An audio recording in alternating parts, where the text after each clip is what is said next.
ಮೈ Jio app ನಾನು open ಮಾಡ್ತೀನಿ, ನೋಡ್ಬೋದು ಇಲ್ಲಿ ಈ ರೀತಿಯಾಗಿರುತ್ತೆ. ಇಲ್ಲಿ ಗೆಟ್ ಸ್ಟಾರ್ಟೆಡ್ ಮೇಲೆ ಕ್ಲಿಕ್ ಮಾಡಿ.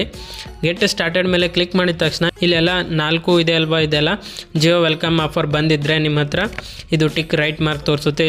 ನಿಮ್ಮ ಡಿವೈಸ್ ಅಥವಾ ಮೊಬೈಲು ಕಂಪ್ಯಾಟಿಬಲ್ ಇದ್ದರೆ 5Gಗೆ ಇದು ರೈಟ್ ಮಾರ್ಕ್ ಬರುತ್ತೆ. ಹಾಗೆ ನಿಮ್ಮದು ಸಾಫ್ಟ್ವೇರ್ ಇನ್ನೂ ಏನಾದರೂ ಮೊಬೈಲ್ ಸಾಫ್ಟ್ವೇರು ಲೇಟೆಸ್ಟ್ ಆಗಿ ಅಪ್ಡೇಟ್ ಮಾಡಿಲ್ಲ ಅಂದರೆ ಅದನ್ನು ಕೂಡ ಅಪ್ಡೇಟ್ ಮಾಡ್ಕೊಳ್ಳಿ. ಅಪ್ಡೇಟ್ ಮಾಡಿಲ್ಲ ಅಂದರೆ ಇಲ್ಲಿ ಅಪ್ಡೇಟ್ ನಾವು ಅಂತ ಕ್ಲಿಕ್ ಮಾಡಿ, ಇಲ್ಲಾಂದರೆ ಐ ಹ್ಯಾವ್ ಅಪ್ಡೇಟೆಡ್ ಅಂತ ಇಲ್ಲಿ ಕ್ಲಿಕ್ ಮಾಡಿ. ಆಮೇಲೆ ಇಲ್ಲಿ ಹ್ಯಾಂಡ್ಸೆಟ್ 5G ಸೆಟ್ಟಿಂಗ್ಸ್ ಅಂತ ಇರುತ್ತೆ, ಇದು ಕೂಡ ನೀವು ಆನ್ ಮಾಡಬೇಕಾಗುತ್ತೆ ನಿಮ್ಮ ಮೊಬೈಲಲ್ಲಿ ಆನ್ ಇಲ್ಲ ಅಂದರೆ.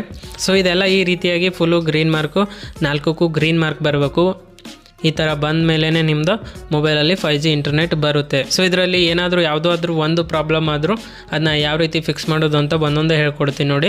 ಇವಾಗ ಜಿಯೋ ವೆಲ್ಕಮ್ ಆಫರ್ ಬಂದಿಲ್ಲ ಅಂದರೆ ಅದನ್ನ ಯಾವ ರೀತಿ ಆ್ಯಕ್ಟಿವೇಟ್ ಮಾಡ್ಕೊಳ್ಬೇಕಂದ್ರೆ ನೀವು ನಿಮ್ಮ ಮೊಬೈಲಲ್ಲಿ 5G ನೆಟ್ವರ್ಕ್ನ ಆನ್ ಮಾಡ್ಕೊಳ್ಳಿ. ಅದನ್ನ ಯಾವ ರೀತಿ ಮಾಡೋದು ಅಂತ ಮುಂದೆ ತಿಳಿಸ್ಕೊಡ್ತೀನಿ. ನೀವು